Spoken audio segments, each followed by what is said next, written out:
ایک صحابی آئے رسول اللہ میرا پڑوسی ہے، اس کی کھجور ٹیڑھی ہو کر میرے گھر میں چند اس کی شاخیں ہیں، اس پر جب پھل لگتا ہے اور ٹوٹ کر گرتا ہے تو میرے بچے اٹھا لیتے ہیں، ہم غریب ہیں تو وہ بھاگتا ہوا آتا ہے اور آ کر میرے بچوں کے منہ میں سے کھجور کو نکال لیتا۔ یا رسول اللہ آپ اس کو کہیں کہ میرے چھوٹے چھوٹے بچوں پر اتنی زیادتی نہ کرے۔ آپ نے اسے بلایا، وہ منافق تھا۔ آپ نے فرمایا بھائی ایک سودا کرتے ہو؟ اس نے پوچھا کون سا سودا؟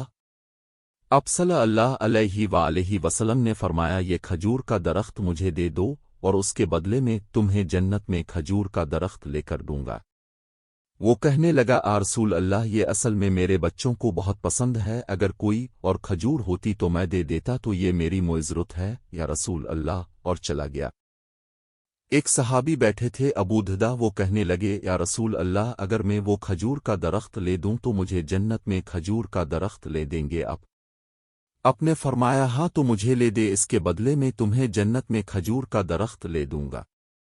وہ صحابی اٹھ کر اس منافق کے پیچھے چلے گئے اور بلایا اے بھائی بات سنو، کھجور کا درخت کتنے کا بیچو گے؟ اس نے کہا میں نے اللہ کے نبی کو نہیں دیا، تمہیں کیسے دے دوں؟ انہوں نے کہا اچھا بھائی منہ سے بول کتنے پیسے لوگے؟ تو اس نے جان چھڑانے کے لیے کہا کہ اپنا سارا باغ مجھے دے دے اور یہ ایک کھجور کا درخت لے لے، اور باغ میں 600 کھجور کے درخت اور یہ کھجور کا درخت کسی اور کو دینا۔ وہ کہنے لگے پکے ہو؟ سودے سے پھروگے تو نہیں؟ کہا میں پاگل ہوں کہ میں مکر جاؤں گا، مجھے 600 کھجور کے درخت مل رہے ہیں۔ انہوں نے کہا مجھے منظور ہے، کھجور کا درخت میرا اور سارا باغ تیرا۔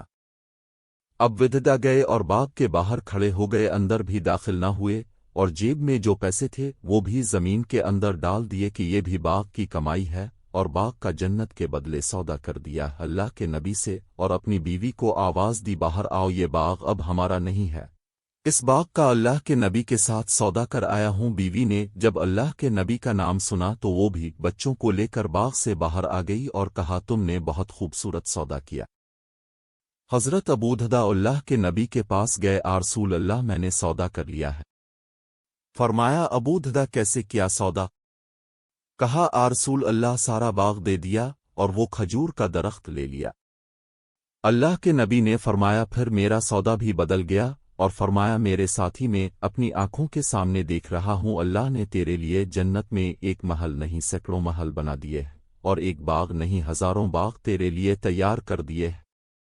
اور جب حضرت ابو دھدا فوت ہوئے تو اللہ کے نبی نے فرمایا میں اپنی آنکھوں سے دیکھ رہا ہوں 1,00,000 جنت کے کھجور کے درخت ابو دھدا کے جنازے کے اوپر جھکے ہوئے۔ ریفرنس مسند عبد بن حمید 1334، ابن حبن 71، الطبرانی 763، الحاکم 2/20، شیب الایمان 3451۔